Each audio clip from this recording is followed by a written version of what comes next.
Assalamualaikum warahmatullahi wabarakatuh. Selamat datang di channel As by Story. Jangan lupa like, komen dan subscribe serta aktifkan lonceng notifikasi agar tidak ketinggalan cerita menarik lainnya. Sekarang mari kita mulai ceritanya. Gita menunduk dalam, mendengar bentakan Kinan yang memecah kesunyian rumah di waktu malam.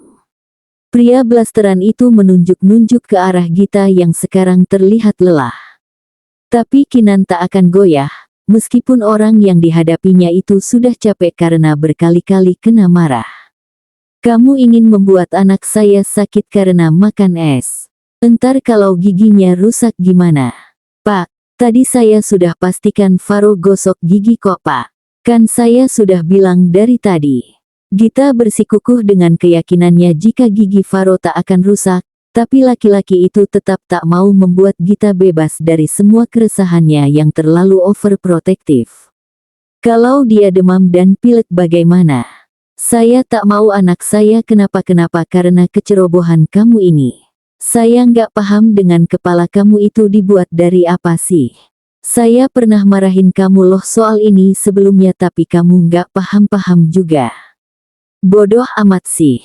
Gita mengepalkan tangannya, kepalanya sekarang dia angkat tinggi-tinggi, dia tatap mata Hazel milik Kinan yang kini terlihat dipenuhi emosi.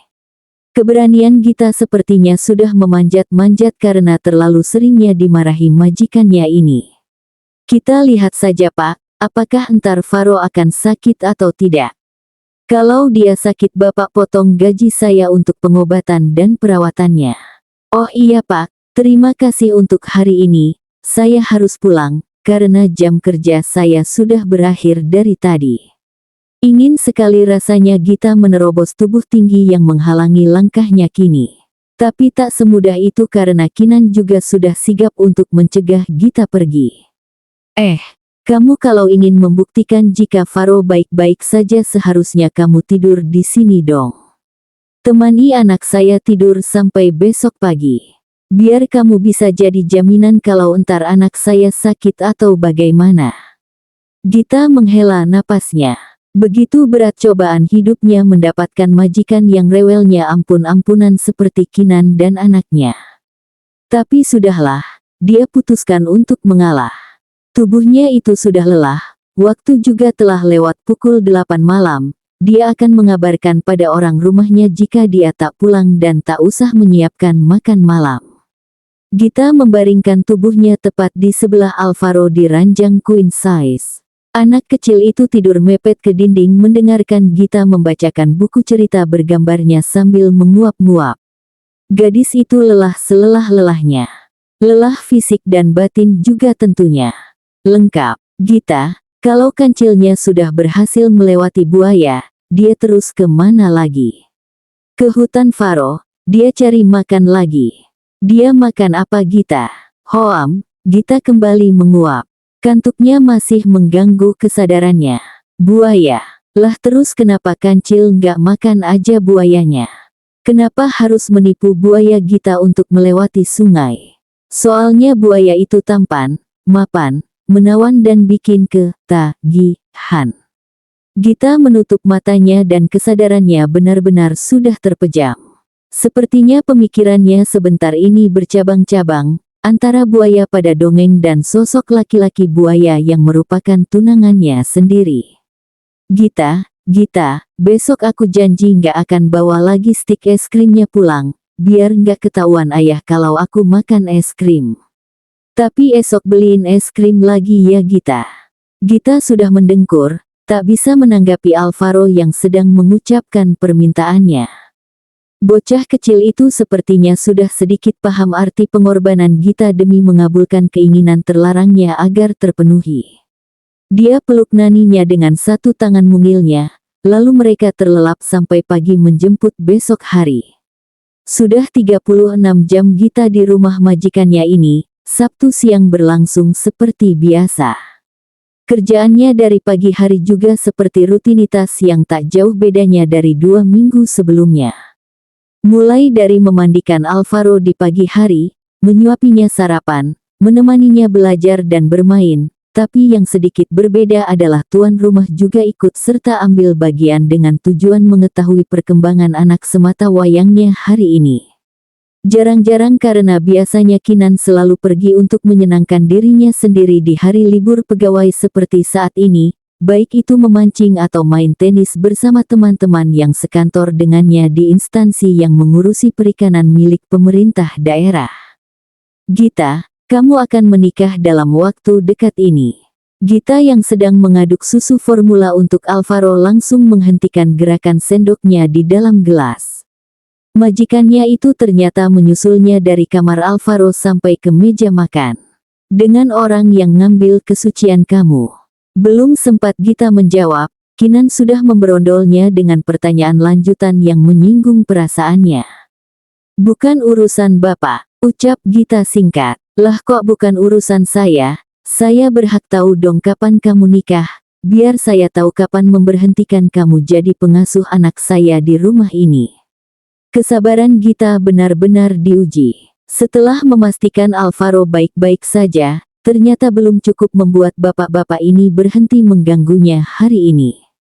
Lah kenapa kamu marah ya? Kata Ria, pria yang ngambil keperawanan kamu itu dulu adalah majikan kamu ya waktu di kota. Saya jadi menelusuri jejak kamu loh selama ini. Rasa-rasanya saya pernah lihat kamu di suatu media sosial. Oh ternyata kamu pernah terkenal beberapa hari karena kasus sugar babu di salah satu kampus. Saya jadi bertemu titik temu, papar Kinan panjang lebar yang membuat Gita kesal dengan temannya yang dulu sama-sama bekerja di kedai nasi itu. Terus kenapa Pak, salah saya apa? Emang saya merugikan Bapak? Enggak kan? Gita jadi berani setelah beberapa kali dimarahi. Dulu memang dia selalu menerima dan selalu mematuhi, tapi sekarang sudah berani mengambil sikap defensi demi melindungi dirinya sendiri. Ya, kan saya ingin tahu track record kamu dan kapan kamu mau berhenti. Kenapa ngotot amat sih? Terus apa hubungannya track record saya sama urusan Bapak? Lagian saya juga tak pernah merayu Bapak selama ini.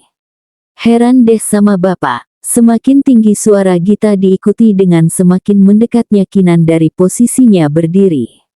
Gita mengeraskan rahangnya, begitu juga dengan Kinan yang sekarang menatapnya tajam karena tak diterima dibentak oleh pekerjanya tersebut. Yang sopan dong. Kamu mau saya pecat? Ya udah pecat aja, asal Bapak bayar kerja saya di 3 minggu ini. Kalau enggak, Bapak akan saya teror sampai ke kantor Bapak. Wanita ini menarik, dia berani, dan bisa mempelajari kondisi. Tak akan semudah itu Gita dikendalikan dengan situasi buruk meskipun berulang-ulang diterimanya berhari-hari. Sabar ada batasnya, karena sekarang sudah kelewatan, dia tak akan segan-segan lagi memperlihatkan taringnya. Basa Gita Dewani, kamu itu cantik dan menarik. Kinan menunduk untuk mendekatkan wajahnya pada ceruk leher wanita yang di hadapannya kini. Dia cium bau sakura yang berasal dari sabun mandi yang Gita gunakan tadi pagi. Gita mendorong tubuh Kinan secepatnya, dia tak ingin hal bodoh terjadi antara dirinya dan majikannya kini. Ingat ya Pak, saya bukan simpanan mantan majikan saya.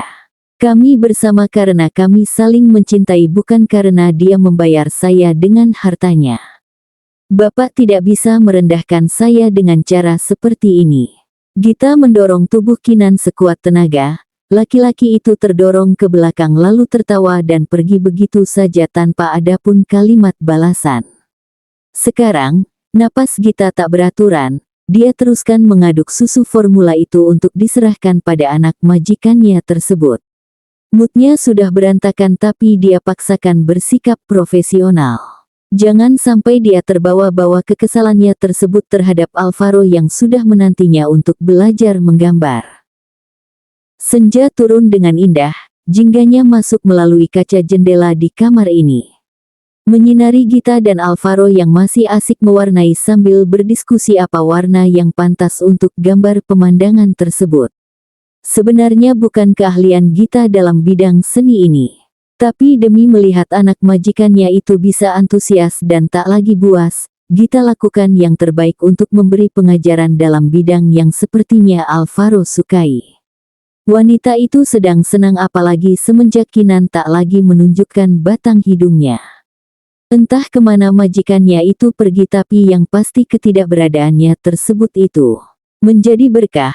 Selain tak perlu kena marah, Gita juga tak harus memendam atau memuntahkan emosinya yang akhir-akhir ini tersulut dengan mudah. Gita tos tangan Alvaro saat satu gambar penuh selesai diwarnai. Bocah itu segera bangkit lalu menempelkan gambar tersebut pada dinding untuk dipajang. Mereka berdua lalu bertepuk tangan bahagia dan saling berpelukan akrab. "Gita, tunangan kamu datang," kata dia. "Nomor kamu tak bisa dihubungi." Kinan tiba-tiba berdiri di depan pintu kamar anaknya, merebut perhatian kedua orang yang sedang berpelukan itu sehingga tertuju padanya. Entah sejak kapan Kinan kembali ke rumah ini, tapi yang pasti kebahagiaan Gita semakin berlipat-lipat. "Ah, Jeffy benar-benar pemberi kejutan yang hebat." "Tunangan saya?" tanya Gita memastikan. "Iya, tunangan kamu yang namanya Jeffy Nugraha itu kan? Songong amat gayanya sama saya." Gita segera mendudukkan Alvaro ke bibir ranjang. Dia rapikan pakaiannya sendiri lalu menatap bocah itu dengan bersungguh-sungguh. "Faro, kita ketemu hari Senin ya, besok Faro sama ayah dulu ya. Gita mau ngambil libur buat besok." Faro menahan tangan Gita, dia tak senang dengan perencanaan tersebut. Hari ini saja dia gagal untuk makan es krim karena tak diajak Gita keluar rumah. "Makan es krim lagi kapan Gita? Gita udah janji akan makan es krim hari ini."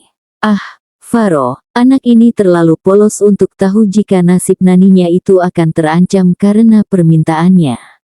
Kinan segera berkacak pinggang untuk memarahi Gita yang masih berniat memberi anaknya makanan tersebut. "Gita, sudah saya bilang, jangan kasih Faro es krim lagi," teriak Kinan. "Maaf Pak, saya harus pulang dulu.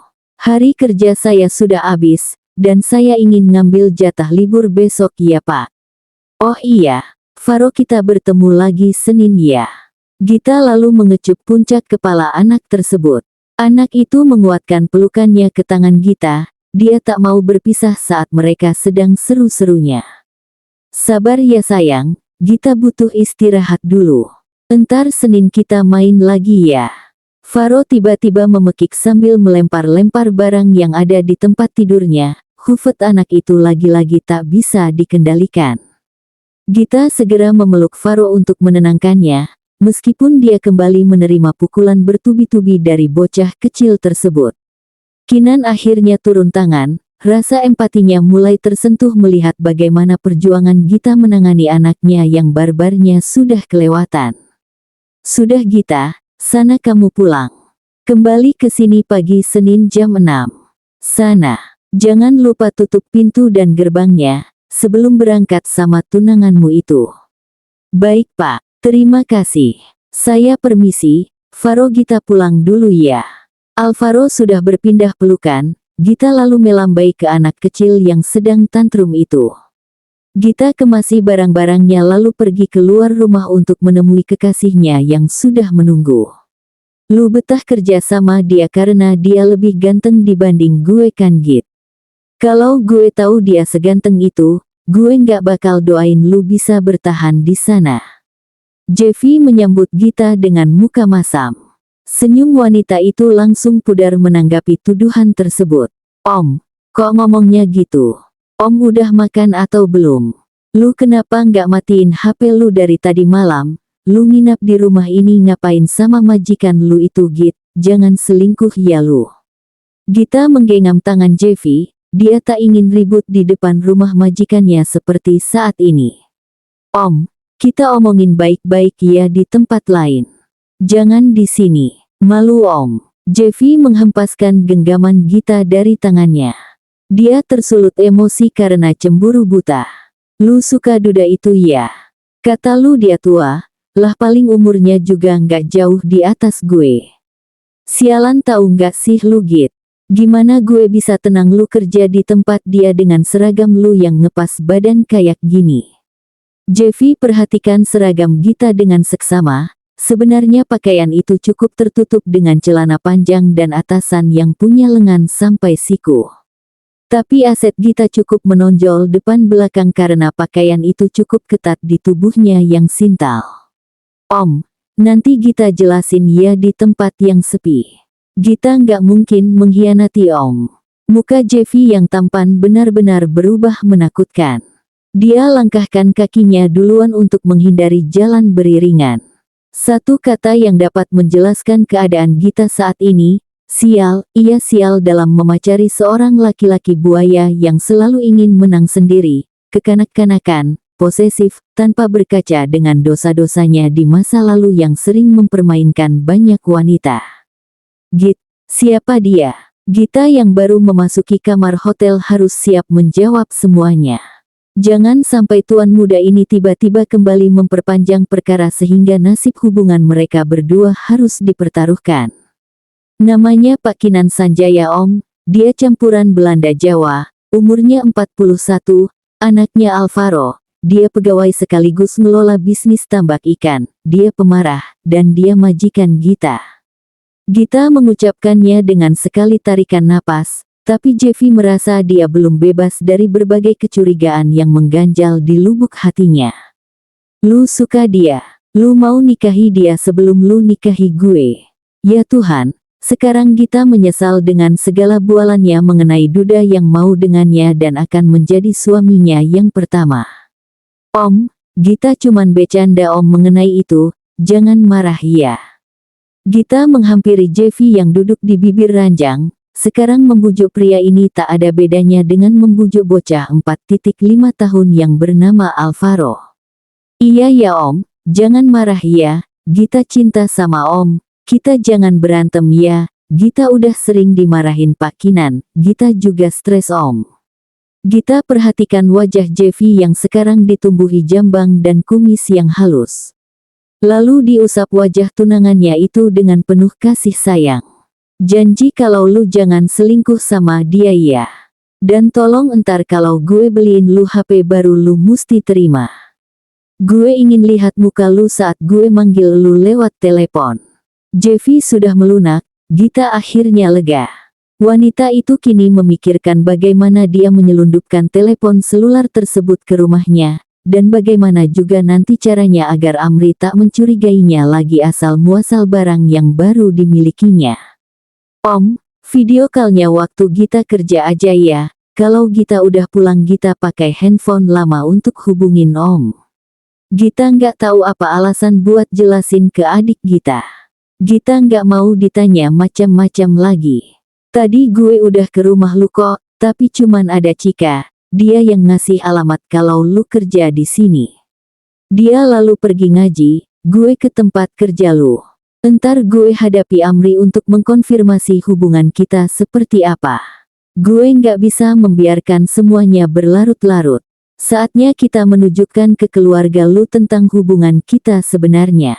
Gita tersenyum lebar walaupun agak takut-takut. Tapi mendengarkan kesungguhan Jeffy sebentar ini dia benar-benar jatuh cinta sekali lagi dengan pria tersebut. Boleh gue minta jatah sekarang Git? Gue rindu tubuh lu. Jeffy mendekatkan tubuhnya pada Gita, lalu mencium ceruk leher wanita itu sehingga sang empunya melonjak kegelian. Gita belum mandi sore Om. Ayo mandi bareng. Bulan sabit tergantung di langit hitam, memantulkan cahaya keperakan pada laut dengan ombak yang cukup tenang. Sepasang insan duduk berhadap-hadapan, menunggu pesanan makan malam mereka datang. Sudah jam 8 malam. Perut keduanya sudah keroncongan setelah seharian penuh menghabiskan waktu bersama. Capek, Git. Jeffy membangunkan lamunan Gita yang jauh mengembara ke arah lautan luas. Wanita cantik itu sejak sampai di sini pikirannya terlalu terdistraksi dengan suasana tempat ini, hingga seolah-olah tak mempedulikan pria tampan yang duduk tepat di hadapannya. Capeknya hilang, Om, kalau ngeliat laut kayak gini. Bagus banget walaupun tanpa matahari. Mata Gita sekarang menatap Jeffy lamat-lamat. Laki-laki itu sontak tersenyum kecil ke arah kekasihnya. Git, Malam ini kita nikmati aja, ya. Jangan mikirin hal lain dulu. Aku pengen kita puas-puasin waktu bersama. Gita mengangguk pelan, meski kemudian raut wajahnya berubah sendu. Om lebih sayang Kak Dahlia dibanding Gita, ya. Gita bukan tipe yang akan Om nikahi. Tatapan Gita berubah tajam setajam perkataannya barusan. Jeffy menghela napas, lalu menggenggam tangan Gita. Cie, cemburu. Aku lebih sayang kamu, Git. Tapi semuanya sekarang rumit. Dahlia masih punya cara untuk menekan aku. Jadi sebelum semua ini beres, kita harus hati-hati. Aku nggak mau kamu terluka. Gita mendengus, lalu melipat tangannya di bawah dada. Rasa kemarahannya memberontak hebat. Terserah deh. Om selalu main aman, tapi ujungnya Gita yang harus ngalah. Om egois. Terus aku harus gimana, Git? Aku di posisi terjepit, tapi aku nggak mau menuruti semua maunya Dahlia. Aku juga ingin hidup bareng kamu, bahagia, berumah tangga dengan kamu yang aku cinta. Tapi sabar ya, kita beresin satu-satu dulu. Kalau masalah ini selesai, aku janji masa depan kita bakal jelas. Gita menghela napas panjang. Wanita yang memakai kemeja Jeffy yang kebesaran itu akhirnya hanya bisa diam. Ia alihkan pandangannya ke nyiur yang melambai di bibir pantai. Git, maafin aku ya. Aku tahu aku nggak sempurna untuk jadi pendamping kamu kelak. Aku punya masa lalu yang nggak baik. Mungkin ini karma, jadi ketika aku bertemu orang yang benar-benar aku cinta, aku harus hadapi kesulitan kayak gini. Tapi please, kamu bertahan ya. Yakinlah kita punya masa depan, meskipun banyak masalah yang menghadang. Mata Gita berkaca-kaca menatap Jeffy yang sedang bersungguh-sungguh mengucapkan alasannya. Di dalam hati, ia sadar harus sedikit mengalah, karena Jeffy pun sedang berjuang dengan luka dan masalahnya sendiri. Selamat makan, Bapak, Mbak. Saya pamit undur diri dulu. Jika ada pesanan lagi silakan pencet bel ini. Jeffy mengangguk dan berterima kasih kepada pelayan restoran yang tiba-tiba datang menyajikan makanan di meja. Saatnya berhenti berdebat, lalu melarutkan diri dengan nikmatnya makan malam di resort ini.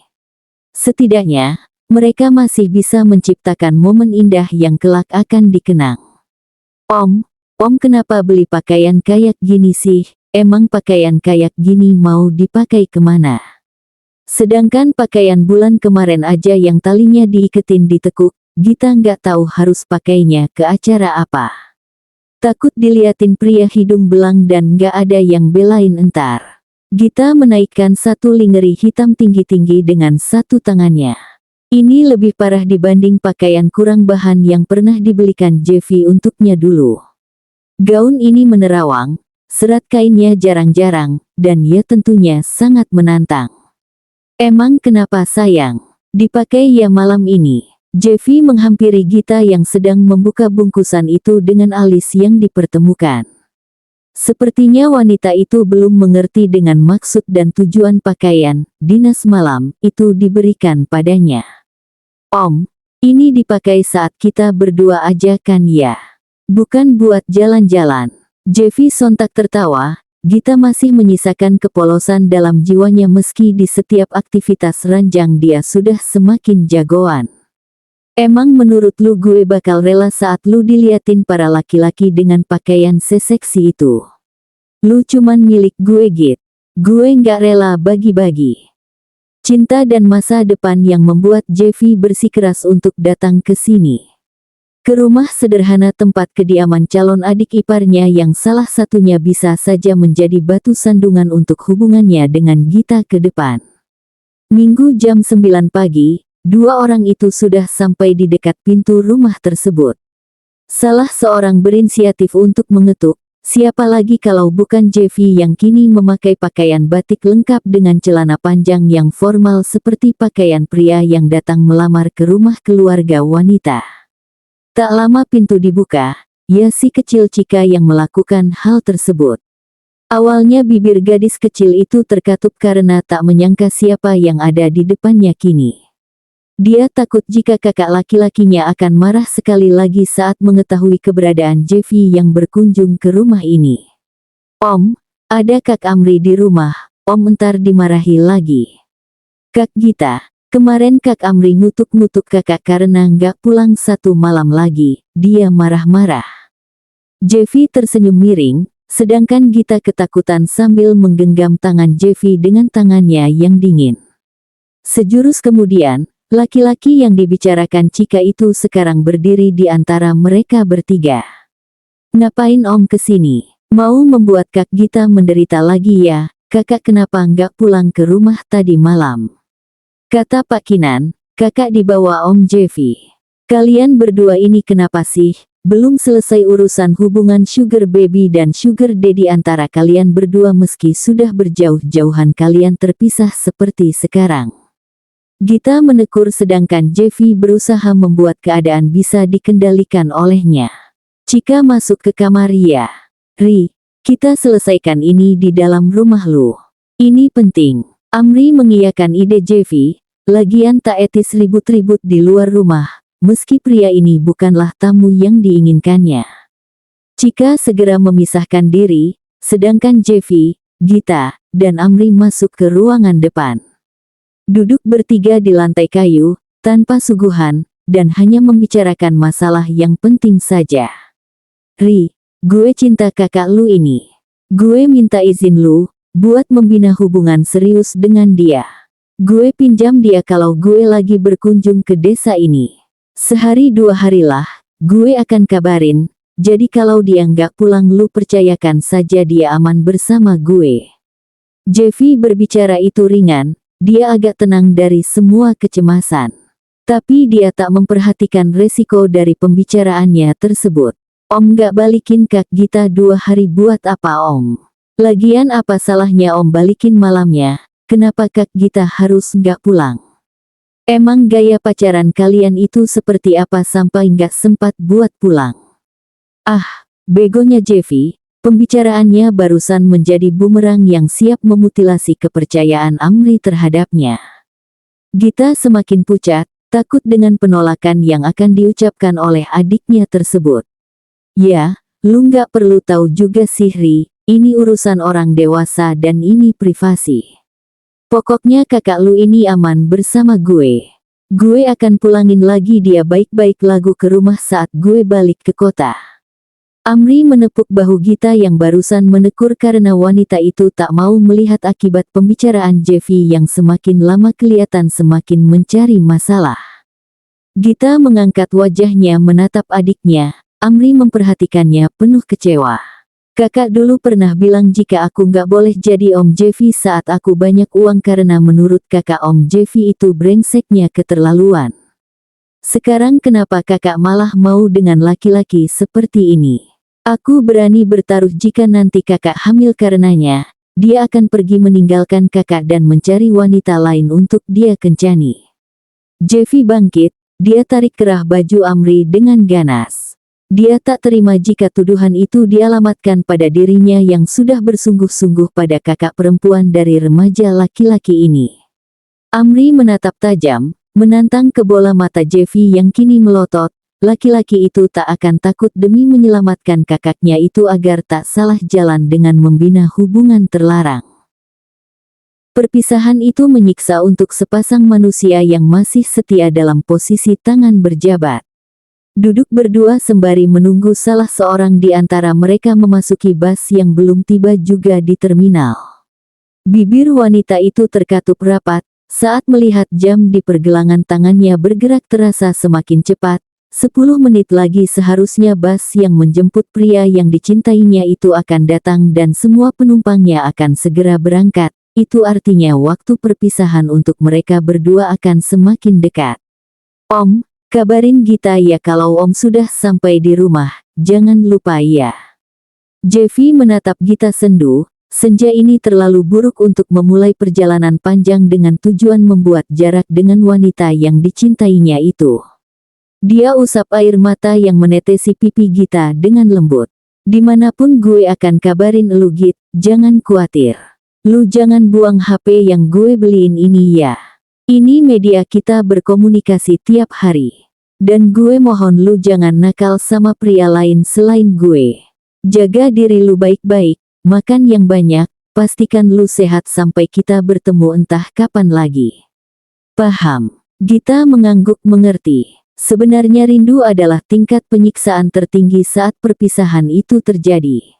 Dari lubuk hati terdalam, dia ingin sekali dibawa Jeffy sampai ke kota tempat pria itu mengelola perusahaannya, tetapi apa daya, di kampung ini masih ada dua adik yang harus dia urusi sampai mereka berdua bisa mandiri di suatu saat nanti. Gue nggak bisa cium bibir lu di sini ya Git. Bakal dirajam nggak gue kalau buat zina di sini? Jeffy berbisik sembari mengalihkan rambut lebat yang menghalangi telinga wanita itu. Gita langsung tersenyum miring menghadapi laki-laki yang idenya rada-rada sinting ini. Iyalah om, jangan gila. Jeffy tertawa, lalu menatap ke dalam mata Gita dalam-dalam. Di sana dia merasa mengembara pada setiap detail perasaan Gita sekarang. Di sisi lain Gita juga seakan dapat menangkap bagaimana perasaan Jeffy saat ini terhadap dirinya.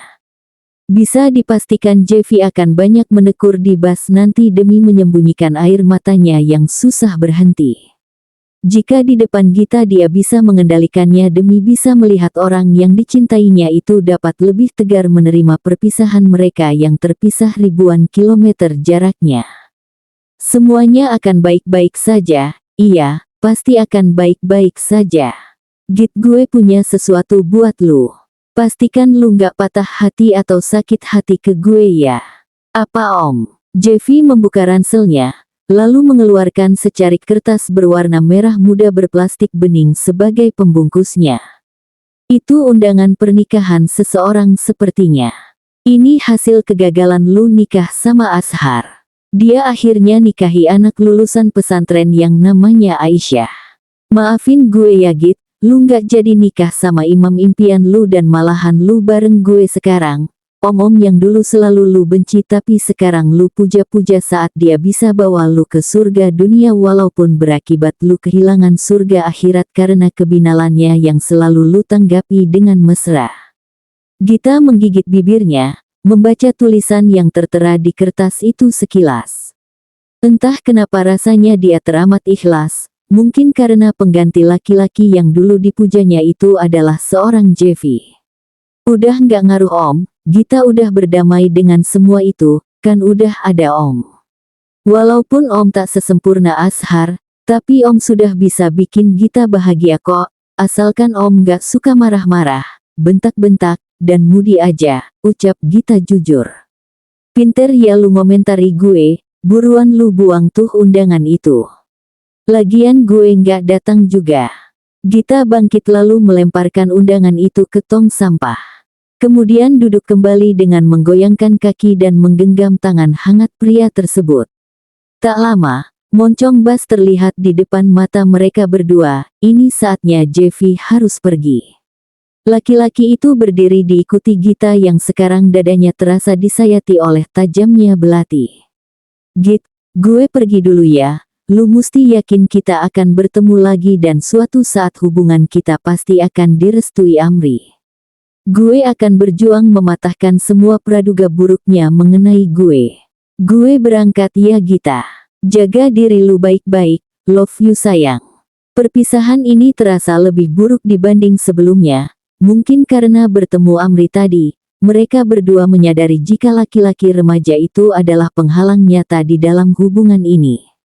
Jeffy pergi setelah mengecup puncak kepala Gita sekilas. Lambaian tangan wanita itu mengantarkannya berjalan memasuki bas itu dengan air mata yang sudah turun seperti hujan deras.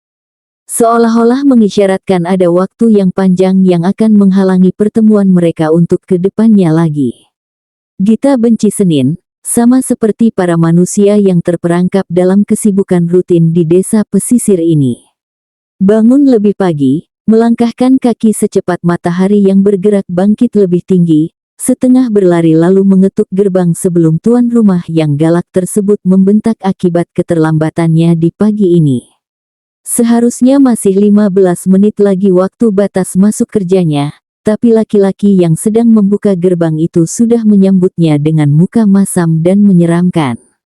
Matanya melotot tajam menatap Gita yang mentalnya langsung menciut ke dalam. "Selamat Pak, Gipa." Bibir Gita bergetar, dia gugup menghadapi majikannya itu. Baru beberapa minggu ini dia kebal semua perilaku tak menyenangkan, tapi sekarang dia kembali takut duluan. Mungkin karena kemarin harinya terlalu membahagiakan sebab selalu dimanjakan Jeffy sehingga dia menjadi rentan kembali terhadap keganasan majikannya ini. "Pagi, kamu pakaiannya lecek gitu. Niat kerja nggak sih?"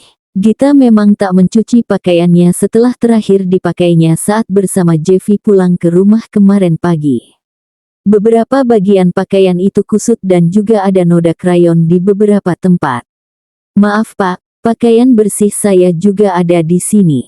Nanti saya ganti." Pria yang masih berpiyama itu berbalik ke dalam rumah tanpa menjawab apapun pembelaan dari pekerjanya tersebut. Itu artinya Gita sudah diizinkan masuk untuk bekerja dengan mengurus anak semata wayang majikannya itu. Gita masuk ke dalam gerbang lalu melangkah terus ke dalam rumah dengan perasaan yang lebih ringan setelah menarik napasnya dalam-dalam. Dia berdoa dalam hari terdalam, jika harinya dimudahkan, dia tak terkena cakaran maupun bentakan dari anak majikannya itu. Jam 9 pagi di salah satu yayasan pendidikan anak usia dini. Menunggu Alvaro keluar kelas untuk beristirahat memang kadang membosankan. Tapi hal itu sedikit bisa diatasi dengan keberadaan telepon seluler baru yang ada di tangan Gita kini.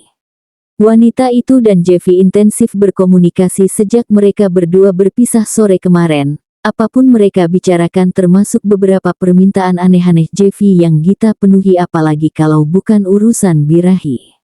Laki-laki itu terlalu pandai mengeksekusi dengan segala bujuk rayu pada wanita yang dia ingini. Jeffy sekarang masih dalam perjalanan ke kota tempat tinggalnya dengan memakai mode transportasi kereta api. Sepertinya tuan muda itu baru membuka matanya lagi setelah baru bisa tertidur jam 1 di dini hari. Kini dia menatap layar ponselnya untuk memanggil Gita dan mengucapkan selamat pagi. "Pagi sayang, udah kerja lu Git?" Mata sayu Jeffy mengerjap menyesuaikan cahaya yang masuk dari jendela kereta. "Udah Om, udah dari tadi." "Om masih jauh ya dari Jakarta?" "Ya iyalah, jauh, kan baru naik keretanya jam 12 malam." "Lu nggak dimarahin sama bos tambak itu lagi kan Git?" "Kalau lu dimarahin, entar gue marahin dia balik kalau gue ke sana." Gita tertawa pelan sembari membawa ponselnya menjauh dari tempat duduknya di depan kelas Alvaro tadi. Dia ingin sekali membicarakan pembicaraan privasi dengan tunangannya itu. "Udah biasa Om, jangan khawatir." Walaupun Gita sempat takut juga tadi bertemu dia lagi, tapi nggak apa-apa dan pasti terbiasa lagi. Bersambung.